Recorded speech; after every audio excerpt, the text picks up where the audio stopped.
سے پہلے P T I کے رہنما اعجاز چودھری صاحب کا ابھی بیان سامنے آیا. انہوں نے کہا ہے کہ پرویز الہی صاحب ایسی باتیں نہ کریں جو تحریک انصاف سپورٹر صاحب کے لیے بہتر ہوگا کہ وہ اس طرح کے بیانات نہ دیں. اور یہ بھی کہا کہ چودھری پرویز الہی اور مونس الہی کے بیانات نظریہ ضرورت کے تحت ہیں اور ان کی ساری سیاست اسٹیبلشمنٹ کی مدد میں محنت ہے. تو پی ٹی آئی کا رد عمل بھی سامنے آ گیا.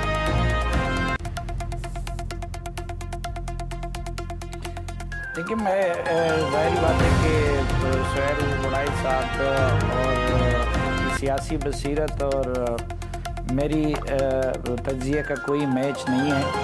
اس معاملے میں وہ اللہ نے ان کو بڑی بصیرت اور تجربے سے نوازا ہے اور عموماً ان کی پریڈکشن زیادہ صحیح ثابت ہوتی ہے بنسبت ہم جیسے طالب علموں کے. اور پھر پنجاب کی سیاست تو بالکل ہی ان کو فنگر ٹپس پہ ان کی ساری چیزیں جانتے ہیں. لیکن یہ تو ظاہری بات ہے ممکن ہو سکتا ہے کہ ان کی رائے درست ہو. نہیں یہ میں جینونلی آئی بلیو آن دس. لیکن ابھی جہاں تک اس وقت کی صورتحال ہے اور پاکستان کی ویسی بھی صورتحال بھی ہے کہ کل پتہ نہیں کیا ہوگا.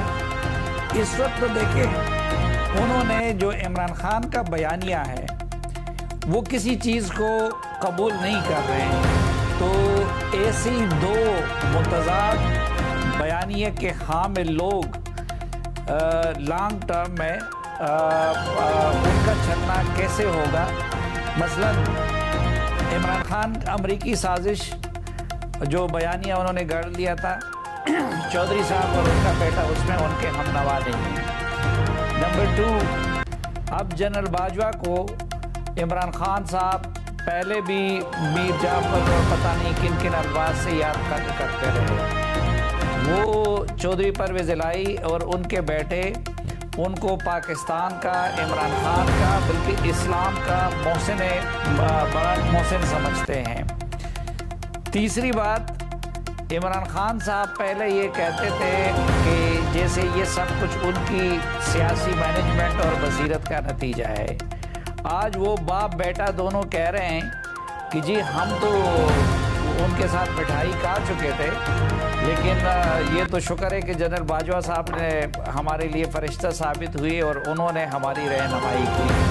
تو آج یعنی اس ہفتے کی عمران خان اور ان کی پارٹی کی پوری سیاست جو ہے وہ جنرل باجوہ کے خلاف سچی جھوٹی کیمپین پہ مبنی ہے. اور دوسری طرف جو چودھری پرویز الہی اور ان کے بیٹے ہیں وہ ہو سکتا ہے کہ وہ بعض اوقات نادان دوست سے ہوشیار دشمن اچھا ہوتا ہے. انہوں نے جس طریقے سے جنرل باجوہ صاحب کو بیچ میں گھسیٹ دیا لیکن وہ تو ان دونوں کا دفاع بھی کرتے ہیں. اور جہاں تک میری معلومات ہے تو ان کے جانشینوں کے ساتھ بڑے کلوز کنٹیکٹس میں بھی ہیں. اور پھر فوری طور پر تو انہوں نے عمران خان کی خواہش پوری نہیں کی. عمران خان تو اسمبلی توڑنا چاہتے تھے, انہوں نے اعلان کر دیا اور ہفتے ڈیڑھ کی بات کی تھی. اور کل پرویز الہی صاحب نے جب لیکن کا ورڈ لگایا انٹرویو میں تو لیکن کے بعد انہوں نے وہ جواب دے دیا کہ بھائی 4 مہینے تو مجھ سے یہ توقع نہ رکھے.